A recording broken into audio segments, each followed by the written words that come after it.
ये सोचिए देश का कितना बड़ा दुर्भाग्य है कि 140 करोड़ आबादी को सर्विस देने के नाम पर देश में केवल 4 कंपनियां मौजूद हैं और उनमें से भी लगभग 45 करोड़ यूजर बेस लेकर के केवल एक कंपनी जियो बैठी हुई है। यह अपने आप में सोचने का विषय है कि देश में किस तरह से हमारे देश में किस तरह से मोनोपोलिस्टिक तरीके से हम पर कंट्रोल किया जा रहा है। आज जियो आपको ना केवल इंटरनेट दे रहा है, फाइनेंशियल सर्विसेज दे रहा है, बाजार की सुविधाएं दे रहा है, आपकी हर एक जरूरत की पूर्ति करने के लिए सामने आ गया है। इस बात को बहुत गंभीरता से समझने की आवश्यकता है। आपको समझने की आवश्यकता है कि पहले आपको आदत डाली गई और आदत डालकर अब आप पर कब्जा करने की तैयारी चल रही है।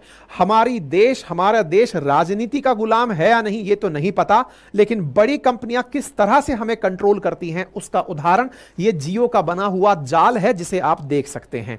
इस जियो के जाल में लेके टीवी चैनल, जियो सिनेमा, म्यूजिक, न्यूज, जियो, ये सब चीजें जियो के नाम पर आप विचार करिए। इंटरनेट से होने वाली सर्विसेज को आप दिमाग में लेकर आइए और आपके दिमाग में जियो की इमेज आ जाएगी। जियो ने हाल ही में अपनी फाइनेंशियल सर्विस शुरू की है, जियो ने हाल ही में जियो मार्ट शुरू किया है। तो आज आपको यह पता चलेगा कि कैसे इंटरनेट को उपलब्ध कराकर डेटागिरी करने वाले मुकेश अंबानी दादागिरी पर उतर आए हैं। और इनके इस दादागिरी पर उतरने की शुरुआत कितने भोलेपन से हुई थी कि देश के अंदर आज यह कंपनी 21.26 ट्रिलियन रुपीस की बन चुकी है। यह जियो कैसे शुरू हुआ था आज के सेशन में चर्चा करते हैं। साथियों, एक व्यापारी हुए, नाम था धीरूभाई अंबानी। धीरूभाई अंबानी के बारे में कहा जाता है कि वो गल्फ कंट्रीज में पेट्रोल वेंडर का कार्य किया करते थे। देश में आए, कपड़े का व्यापार किए, 2 संतानें हुई, मुकेश और अनिल। बड़ी संतान का नाम अनिल था, अब छोटी का नाम मुकेश था। धीरूभाई अंबानी ने अपनी धर्मपत्नी कोकिलाबेन के साथ मिलकर देश में बहुत सारे उद्योग धंधों के विकास में महत्वपूर्ण योगदान दिया। धीरूभाई अंबानी वर्ष 2002 में जब नहीं रहे, 70 साल की उम्र में जब उनका निधन हो गया, तो यह कारोबार जगत के लिए एक बड़ा झटका बनकर निकला। क्यों? क्योंकि इनके दोनों बेटे मुकेश और अनिल अपनी अपनी जरूरतों के लिए लड़ाई लड़ रहे थे। इनकी माताजी कोकिलाबेन ने इनकी आवश्यकता को ध्यान में रखते हुए दोनों के धंधे अलग अलग बांट दिए। मुकेश को कहा कि भैया तुम जाओ और अपना बढ़िया तेल निकालो, रिफाइन करके बेचो, पेट्रोकेमिकल संभालो, रिफाइनरी संभालो। और दूसरे को, जो पिताजी लगाकर गए थे रिलायंस का यानी कि टेलीकॉम का काम पकड़ा दिया गया। अनिल को टेलीकॉम सेक्टर के अंदर उतार दिया गया। इस प्रकार से अनिल टेलीकॉम, फाइनेंस और एनर्जी यूनिट में मिल गए। कहा जाता है कि अनिल थोड़े व्यवहार में जिद्दी थे, उन्हें बिजनेस की सेंस नहीं थी। उन्होंने उन धंधों में हाथ डाला जो कि कॉम्पिटिटिव नहीं थे और इस प्रकार से वो लगातार नुकसान झेलते चले गए। जिस रिलायंस को धीरूभाई अंबानी ने शुरू किया था, कर लो दुनिया मुट्ठी में कह करके, वो असल में मुकेश अंबानी के दिमाग की उपज बताया जाता था। और कहा जाता है कि मुकेश अंबानी जब इस प्रकार से अनिल अंबानी को रिलायंस दिया गया था उससे काफी परेशान थे, लेकिन दोनों भाइयों ने एक एग्रीमेंट किया था और एग्रीमेंट था कि हम 10 साल तक दोनों एक दूसरे के फील्ड में पैर नहीं रखेंगे। यही हुआ कि 2002 से अगले 10 साल के इंतजार में मुकेश अंबानी बैठे रहे कि एक बार अनिल अंबानी को आगे निकलने दे दो, फिर मैं अपना दोबारा से इस धंधे में एंट्री करूंगा। और हुआ भी यही।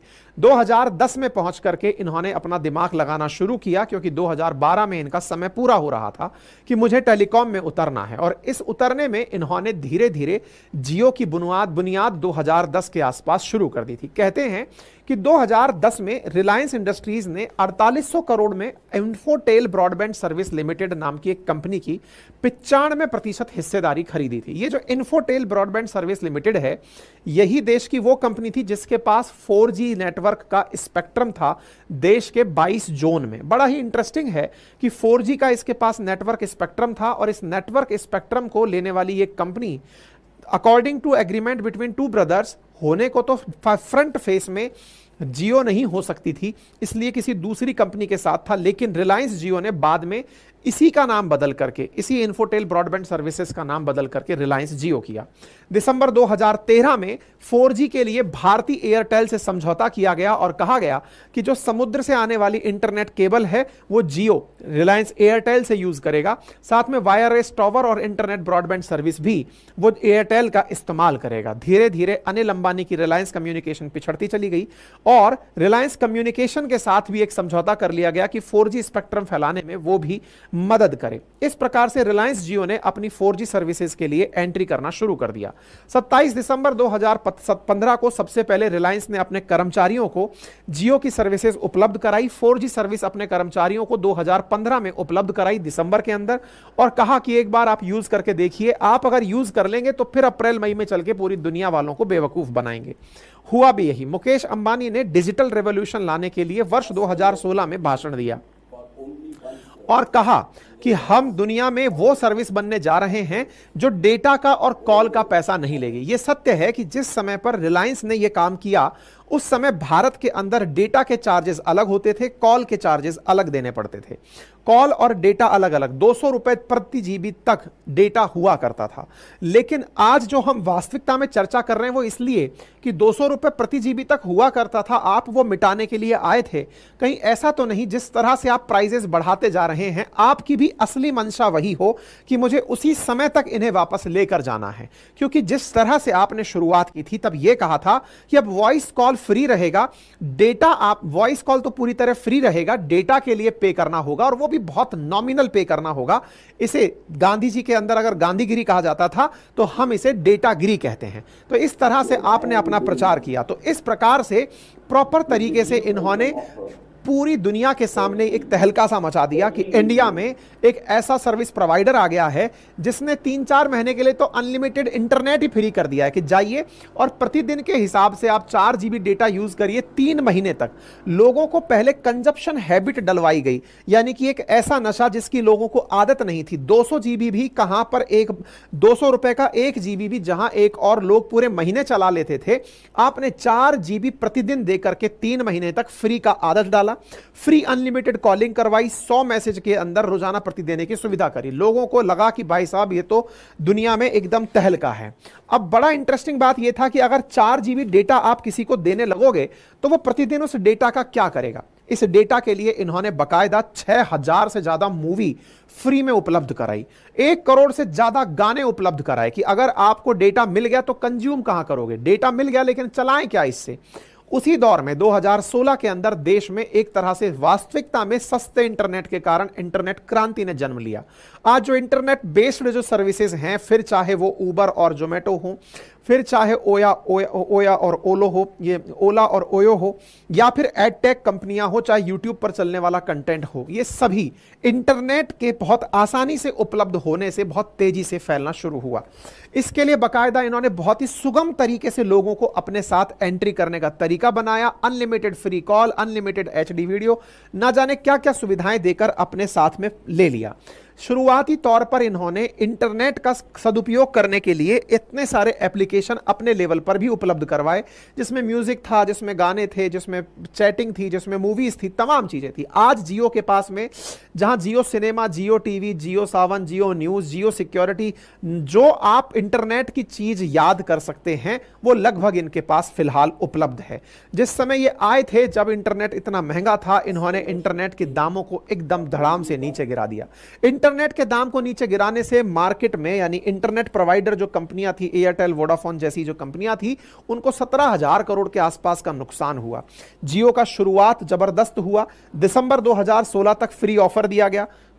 उस फ्री ऑफर को फिर इन्होंने 3 महीने के लिए एक्सटेंड कर दिया।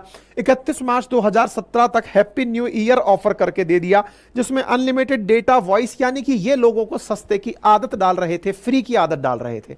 धीरे धीरे लोग इनसे जुड़ते चले गए। हालात ये हुए कि दिसंबर तक ही इनके पास 52 मिलियन सब्सक्राइबर जियो ऐप पर हो गए थे। यानी एक तरह से यह समझिए कि इन्होंने जियो यूजर्स की संख्या में बेतहाशा वृद्धि देखी।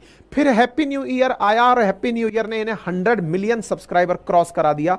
मतलब जियो का जो जियो यूजर था वो बढ़कर के 100 मिलियन को क्रॉस कर गया। हालांकि इनकी शिकायत करने के लिए बड़ी सारी कंपनियां, कंपटीशन कमीशन ऑफ इंडिया भी गई, लेकिन वहां पर कोई सुनवाई नहीं हो सकी। फाइनली इनका ये ऑफर चलता रहा।